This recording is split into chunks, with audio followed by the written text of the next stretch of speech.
여러분 안녕하십니까? 경제 현장 오늘 시작합니다. 2년 넘게 코로나19를 겪으면서 우리 삶에 다양한 변화가 있었지만 특히 오랜 경기 부진으로 경제 체질까지 변했다는 목소리가 높은데요. 거기에 물가, 유가, 금리 등 세 가지가 동시에 오르면서 경기 하강의 브레이크를 더욱 당긴다는 분석까지 나오고 있습니다. 전문가들의 평가는 어떨까요? 오늘 한국은행이 발표한 1분기 경제 성적표와 함께 자세히 살펴보겠습니다. 유튜브 실시간 댓글 의견 주시면 토론에 반영합니다. 경제 현장 오늘입니다.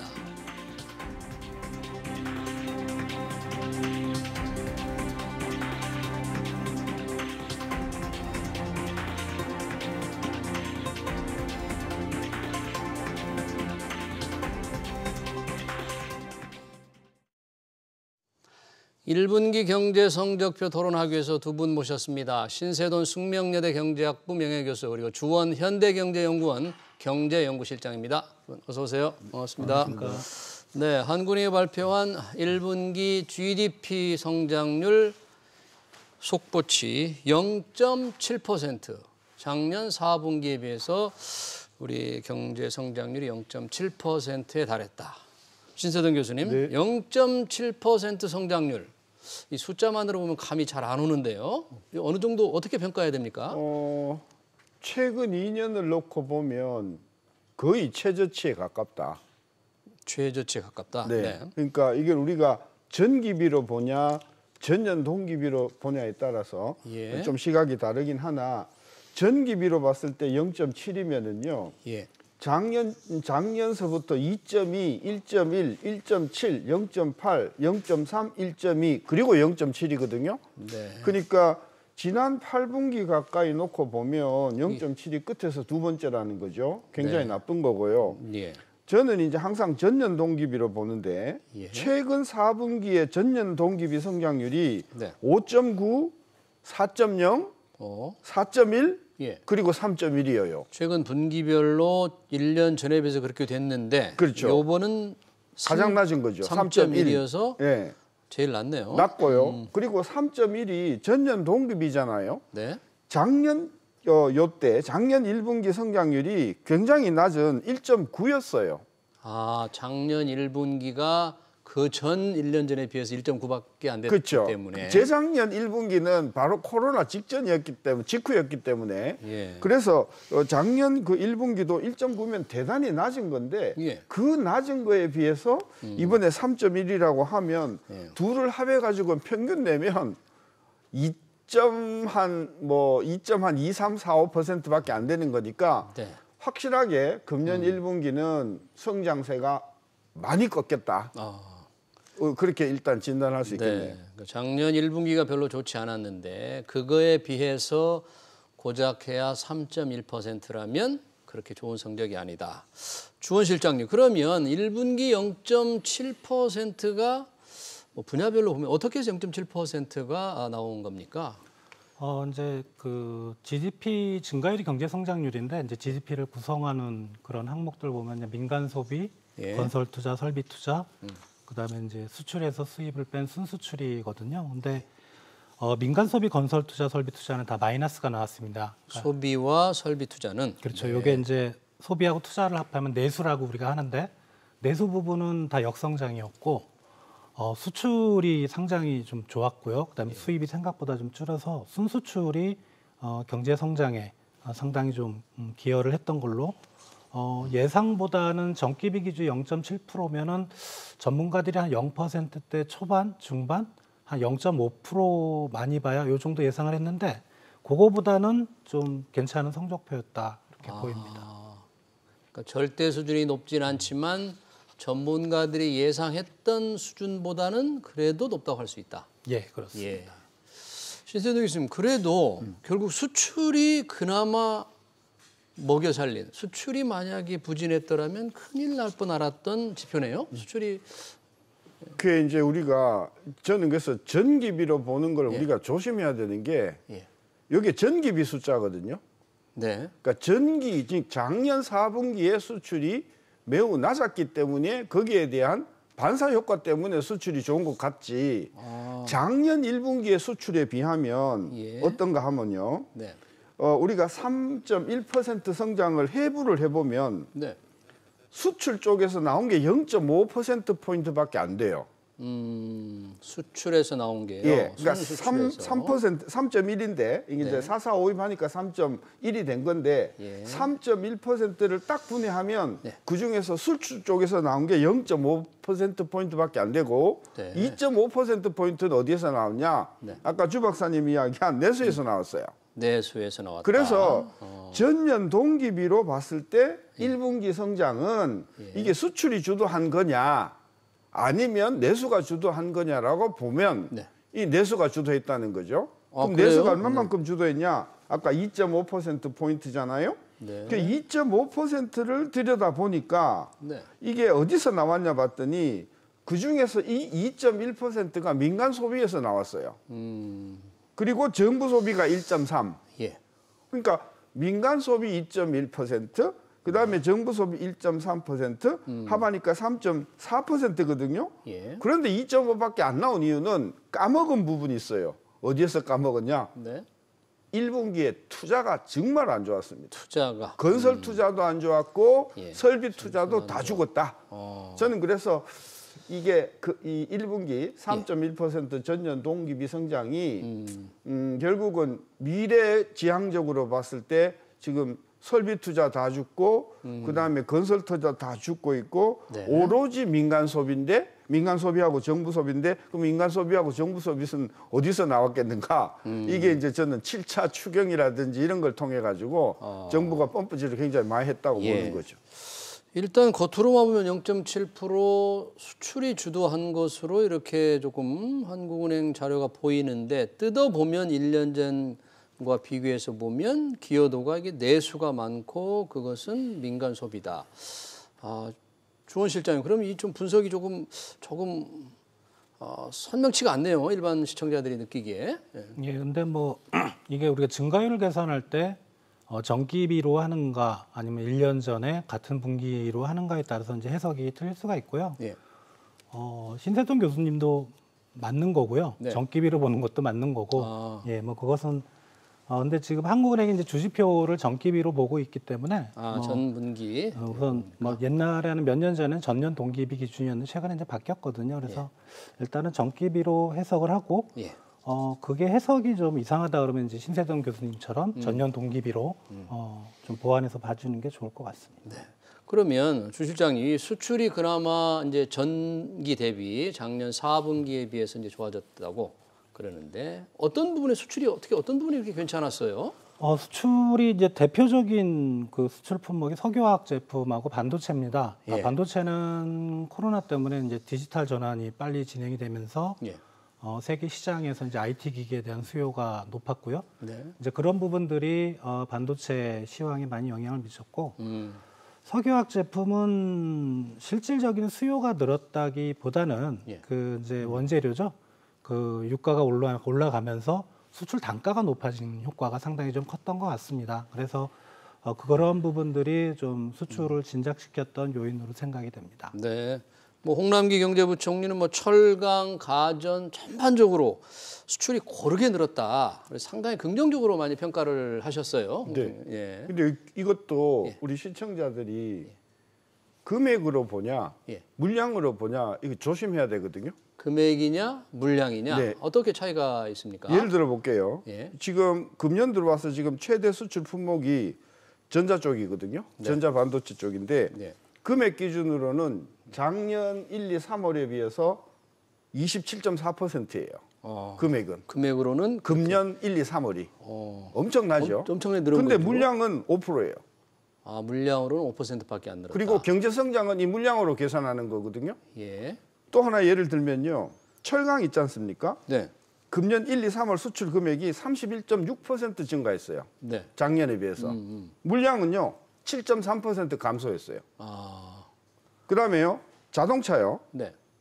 1, 2, 3월 자동차 관련 수출은 1% 증가했어요. 네. 근데 물량은 4.9% 줄었어요. 그러니까 물량 기준 수출은 줄었지만 이게 단가라든지 환율 이런 영향인가요? 그렇죠. 네. 그러니까 우리가 금액으로 보면 1, 2, 3월 수출이 상당히 좋은 것 같아 보이지만 물량으로 보면 네. 그러지 못한 쪽이 굉장히 많다. 네. 특히 차량이라든지 철강이라든지 또 정밀 기계라든지 그래 봐서 우리가 수출이 좋다, 잘 된다라고 이야기할 때 이게 금액으로 이야기하냐 아니면 물량으로 이야기하냐. 왜냐하면 공장이 돌아가는 거는 금액이 아니고 물량일 거 아니에요. 그렇죠? 물량으로 그래서 하니까. 지금 물량 쪽으로 보면 뭐 여러 가지 세계 경기가 나쁜 것도 있겠고 그다음에 뭐 원료가 안 들어와서 그런 것도 있겠고 다양한 이유가 있겠지만 지금 수출 공장의 가동이 그렇게 썩 자유스럽지 못한 부분이 많다. 그걸 우리가 좀 유념해서 봐야 된다는 거죠. 네, 물량 기준으로 봤을 때 수출이 그렇게 많이 든 건 아니다.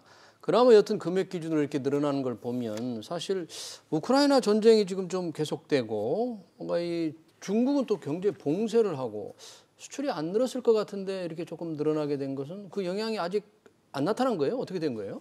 아직은 수출에 그 영향은 안 들어간 것 같고요. 네. 우리 3월까지 보면 이제 월간 수출이 이제 관세청에서 나오긴 하는데 상당히 좋거든요. 그러니까 뭐 통관 기준으로 1분기 보면은 한 18% 정도 전년 동기 대비 증가했고요. 수출은 3월이요. 네. 작년 3분기, 4분기가 뭐 25%인데 그거보다 좀 낮은 수준이긴 하지만 수출은 괜찮습니다. 그래서 그리고 뭐 3월 통계까지만 보면 중국으로 가는 수출, 그다음에 유럽이나 미국으로 가는 수출이 나쁘지 않아요. 그렇다면 러시아 우크라이나 전쟁이라든가 중국의 최근에 이제 봉쇄 효과 이런 거는 아직은 1분기에는 안 잡혔다고 보시면 될 것 같습니다. 그러면 이제 2분기에 본격적으로 그 여파가 나타나고 통계에 잡힌다면 지금 같은 수출 증가세 지속되기 어렵겠네요. 아무래도 그런 영향이 클 것 같고요. 일단은 4월에 우리가 이제 관세청에서 10일 단위로 속보치를 발표를 하는데 4월 1일에서 20일까지 중국 쪽 수출이 마이너스는 아니었는데 상당히 줄었습니다. 증가율 자체가. 4월 이달 들어서 20일까지 거의 마이너스 육박해요? 마이너스까지는 아니고요. 아니지만 많이 줄었다. 그런 걸 볼 때 중국 효과도 이제 상당히 나타날 거고요. 분명히 그리고 러시아 우크라이나는 뭐 IMF나 그다음에 OECD가 전망했듯이 세계 경제 성장률이나 그다음에 국제 교역 증가율을 많이 낮출 거거든요. 그럼 우리나라 수출에는 반드시 마이너스 영향이 이제 2분기부터는 들어오지 않나 생각이 됩니다. 신세동 교수님, 뭐 물량 기준 수출이 안 좋다고 말씀하셨는데 2분기에 이런 우크라이나 전쟁, 중국 봉쇄 영향 나타나면 수출 더 줄어들면 상당히 걱정이네요. 그렇게 우려하십니까? 그러니까 수출이 줄어서 성장 동력이 떨어지는 부분이 하나 있고요. 그다음에 우리가 자꾸 간과하는 게 뭐냐면 수입이 늘어도 성장률이 많이 떨어지거든요. 수입이 늘어서. 우리 지금 금년 1분기 통계를 전년 동기비로 보면 수출에서 성장률이 3.8%포인트 수출에서 기여를 했어요. 대단한 거죠. 전년 동기비로. 근데 수입에서 마이너스 3.2% 깎아먹었어요. 그러니까 빼니까 얼마냐? 0.5예요. 5밖에 안 된다. 그러니까 앞으로 우리가 성장률로만 놓고 보면 수출이 둔화되는 것도 걱정이지만 수입이 굉장히 느는 것도 이게 좀 성장률에 좀 부정적인 요인이 될 수 있죠. 그럼 왜 수입이 느냐? 사실은 코로나 이후에 많은 기업들이 가지고 있던 재고를 가지고 버텼거든요. 여러 가지 이유로 해서. 그래서 이 재고가 거의 다 소진됐기 때문에 이 재고를 이게 충당하는 그런 어떤 수입이 많이 일어날 거라고 봤기 때문에 작년 하반기서부터 지금 줄곧 지금 수입이 굉장히 빠른 속도로 늘어나는 것도 재고 소진된 것을 충원하는 그런 수입 수요가 많다. 이것도 성장을 잡아먹는 요인이라는 거를 우리가 좀 강조를 해야 되겠죠. 네. 이렇게 수출이 만약에 2분기에 본격적으로 우크라이나 영향, 또 중국 봉쇄 나타난다면 올해 한국은행이 전망한 성장률이 3%지 않습니까? 그럼 3% 조금 위험하다, 쉽지 않다 이렇게 조금 비관적으로 보는 분들이 좀 많은가요? 어떻게 예상을 하십니까? 지금 뭐 한국은행 3%는 상당히 좀 오래전에 전망이 나왔던 거고 제 기억으로는 올해 아마 초 1, 2월쯤에 나왔기 때문에 뭐 러시아 우크라이나 사태라든가 최근에 했던 중국 쪽 영향은 반영이 안 된 것 같고요. 최근에 나온 게 이제 IMF에서 2.5%로 전망을 했죠. 2.5%로. 그리고 이제 그 며칠 전에 저희 현대경제연구원에서 2.6%로 전망을 했고요. 현대경제연구원은 2.6%. 그리고 이제 주요 그 3대 신용평가사죠. 무디스하고 피치는 2.7. 그리고 S&P는 2.5. 요게 아마 가장 최근에 전망치들이 나온 거라 네. 이제 한국은행이나 뭐 기재부 쪽에서 3% 언저리를 전망하고 있는데 이게 아마 다 하향 조정될 걸로 저희들은 예상하고 있습니다. 아, 그래요. 한국은행이 다음 달에 뭐 수정 전망치를 따로 발표하는 거죠? 경제 전망치를. 한국은행은 정기적으로 1년에 4번 전망을 하죠. 네 번. 11월, 2월, 그다음에 5월 이렇게 석 달마다 한 번씩 해요. 아, 그래서 아마 최근치가 곧 나올 텐데요. 다음 달에 하게 되네요. 네, 이제 곧 아까도 나오네요. 제가 이야기했지만 이제 전년 동기비로 보는 게 왜 유익하냐 하면 예. 작년 1분기가 1.9였거든요. 예. 지금 3.1이란 말이에요. 네. 그럼 둘을 딱 평균하면 2.5예요. 작년 2분기가 얼마였냐? 5.9예요. 5.9. 네. 그럼 작년에 2분기가 5.9인데 거기에 대해서 3% 4% 성장할 수 있을까? 기저 효과를 감안하면 예, 이게 불가능할 거라는 거죠. 높은 수준 대비 3% 네, 성장. 그렇죠. 그러니까 2분기의 전년 동비 성장률은 예. 3%가 무너질 가능성이 있어요. 아, 그리고 예. 3분기, 4분기가 작년에 4.0, 4.1이었거든요. 네. 그러면 이게 금년 3분기, 4분기 전년 동기비 성장률이 네. 3% 나오기가 매우 힘들다는 거거든요. 예. 그래 놓고 보면은 1분기에 전년 동기비로 3.1이라는 게 네. 작년에 1.8에 3.1이니까 이렇게 놓고 보면 금년도는 2.5도 빠듯할 수가 있겠다. 특히 예. 우리가 주목해야 할 게 예. 문재인 정부가 1분기에 엄청나게 추경을 갖다 아까 제가 부어가지고 민간 소비로 성장률을 끌어올린 거거든요. 이미 정부 돈을 쏟아 부어서. 네, 그러면 새로 들어서는 윤석열 정부가 예.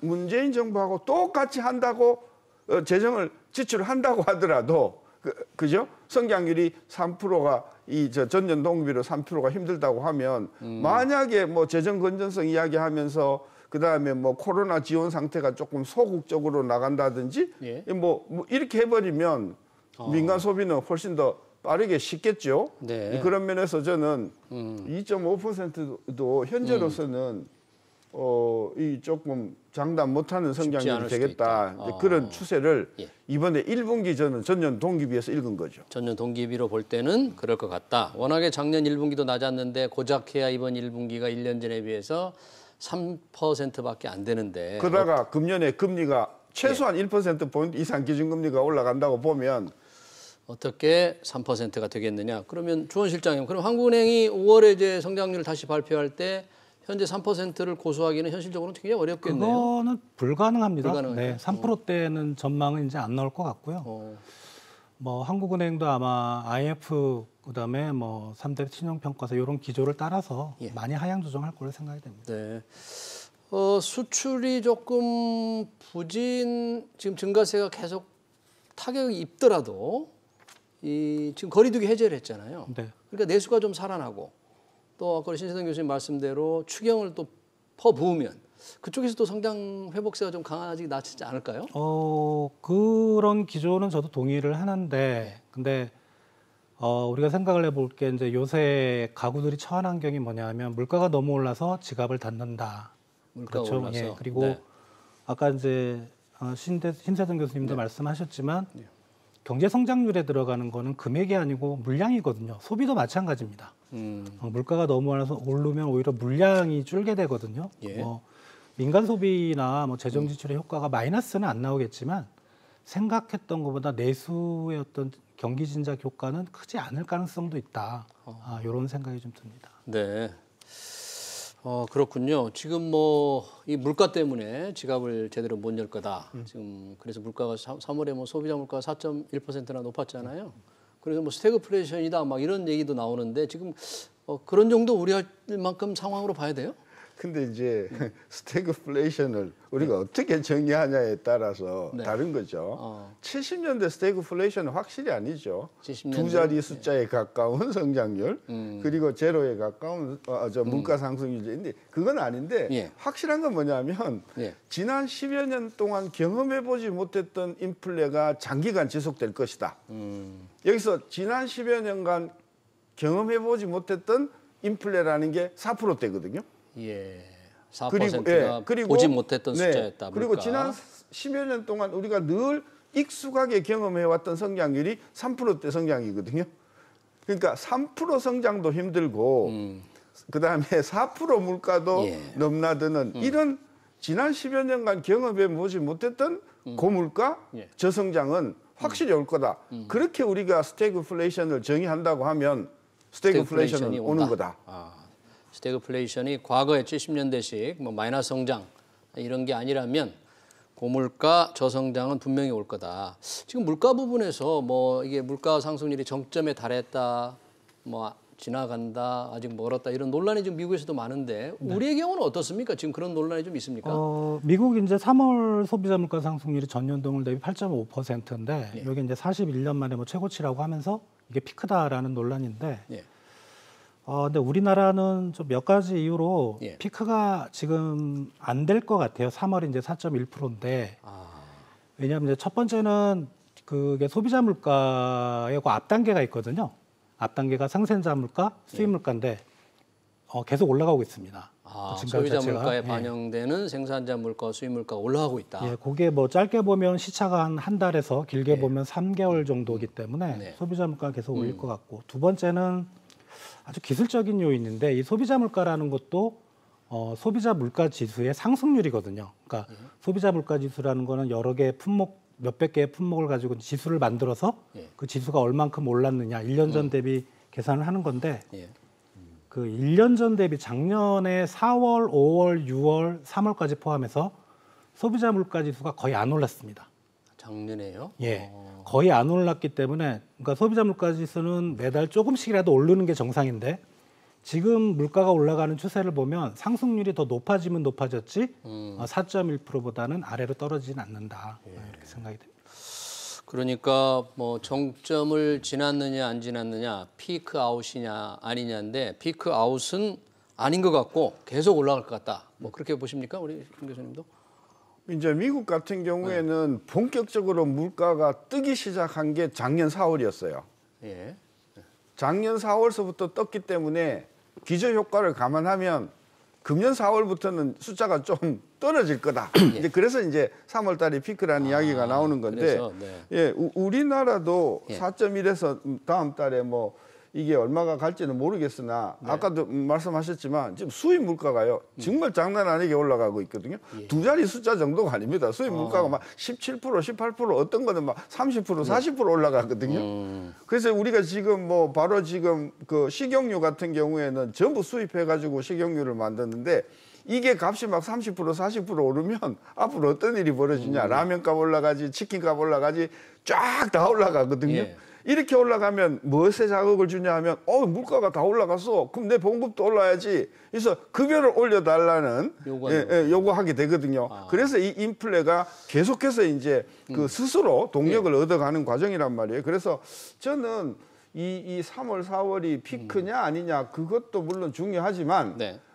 피크를 지났다고 하더라도 이게 2%대까지는 절대로 안 떨어질 거다. 아, 그래요. 계속해서 3% 높은 3%, 3.78%는 앞으로 연말이 아니라 내년 초까지도 계속 갈 거기 때문에 이제는 3%, 고 3%, 높은 3% 물가 상승률 시대를 우리가 경험을 해야 되기 때문에 예. 이럴 때 한국은행이 목표 물가 상승률을 2%대로 잡을 거냐 아니면 3%로 잡아줄 거냐에 따라서 금리 정책이 확확 바뀌거든요. 지금은 2%로 잡혀 있죠? 잡혀 있죠. 이거 무너진 지 벌써 한 1년 되거든요.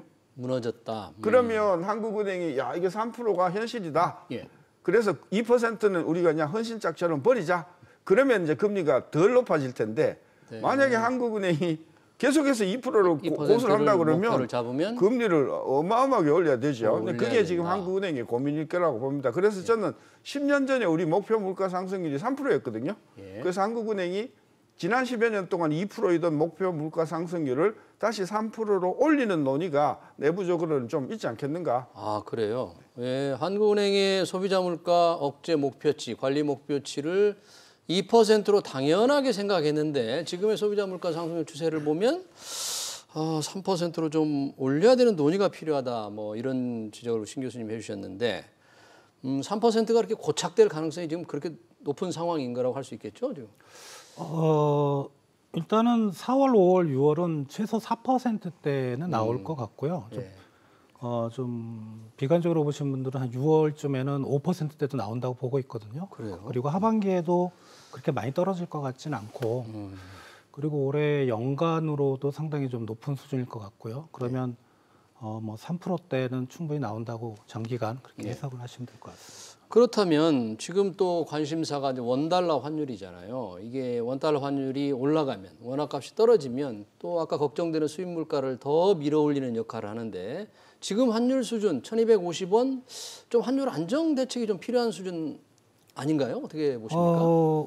우리가 이제 과거 통계를 보면 1,200원 이상은 높은 수준입니다. 예. 그러니까 우리나라가 뭐라 그럴까요? 네. 뭐 아주 큰 경제 위기라든가 네. 그다음에 뭐 최근에 좀 남북한 상태가 좀 긴장 상태가 지속됐던 이전 예. 정부의 그런 상황이 아닌 이상은 사실 1,200원 이상으로 올라가는 건 상당히 좀 부담이고요. 예.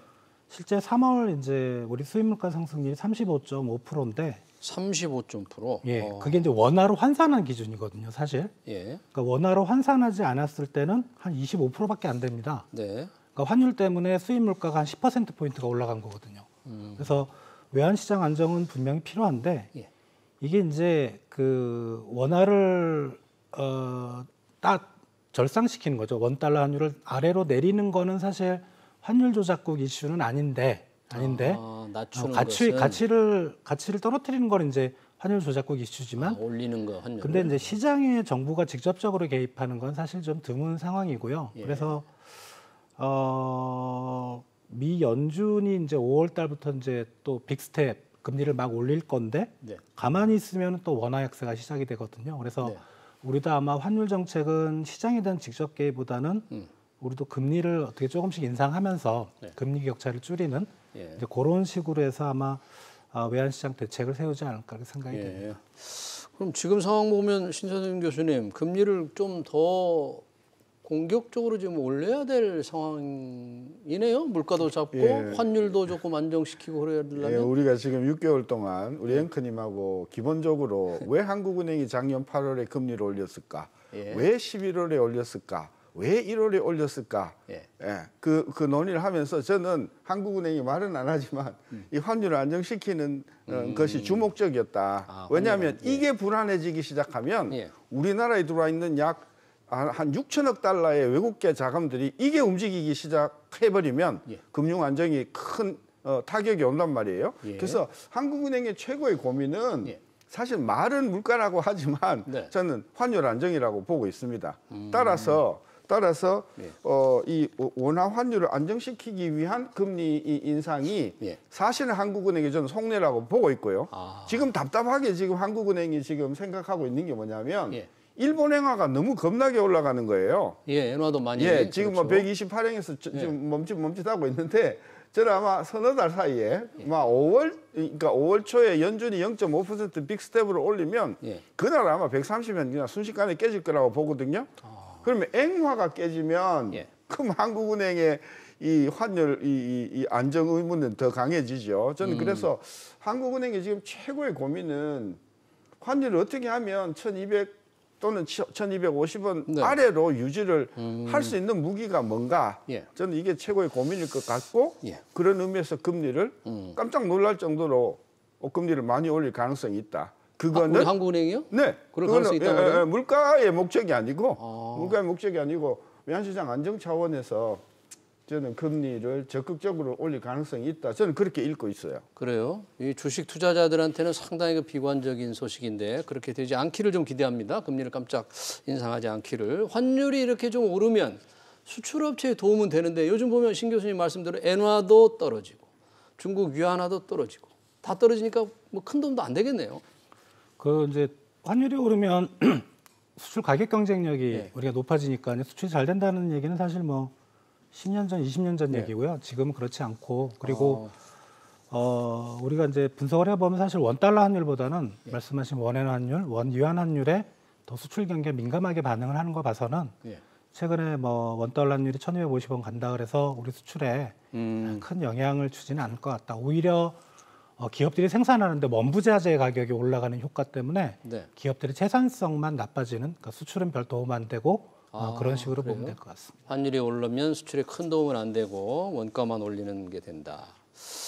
금리 인상의 이제 급작스러운 금리 인상, 좀 더 공격적인 금리 인상의 가능성을 우리 신 교수님 제기하셔서 경기 둔화 우려도 높은데 꼭 그런 식의 정책 환원의 결정이 이루어져야 됩니까? 근데 한국은 뭐 예. 저는 개인적으로 예. 폴 보커를 그렇게 맹신하지 않는데 예. 한국의 그 학자들 중에는 폴 보커를 거의 신격화하는 사람들이 많아요. 아, 예, 예. 그 폴 보커가 상징하는 게 뭐냐? 경기가 죽어도 좋다. 기준금리 22% 올리고 일단 물결을 때려잡고 네. 달러를 강세로 가자. 이게 1980년대 보커의 정신 아닙니까? 네. 저는 그 전철을 한국이 밟을 가능성이 크다고 보기 때문에 어. 이것이 한국의 주식시장, 그다음에 수출시장, 아까 우리 주 교수님하고 생각이 약간 다른 게 뭐냐면 네. 지난 30년 통계를 보면 네. 원행 확률이 우리가 이게 불리해지면 최근과 같이 900원 이제 110 그러니까 130. 11원에서 네. 9원대로 떨어지면요. 반드시 1, 2년 내에 굉장히 큰 수출 타격이 왔었어요. 아, 그래요? 그런 면에서 보면 예. 좀 긴 안목에서 보면 반도체나 자동차나 철강이나 우리가 일본하고 치열하게 경합하는 업종에서 일본에게 상당히 고전할 가능성도 있다. 특히 네. 조선 쪽에서 네. 일본에 굉장히 고전할 가능성이 있다. 저는 그렇게 읽고 있는 거죠. 네. 걱정을 좀 많이 하고 계시는데 1분기 성장률 과연 어떻게 봐야 되는지 두 분으로부터 얘기 잘 들었습니다. 지금까지 신세돈 숙명여대 경제학부 명예교수 그리고 주원 현대경제연구원 경제연구실장이었습니다. 두 분 고맙습니다.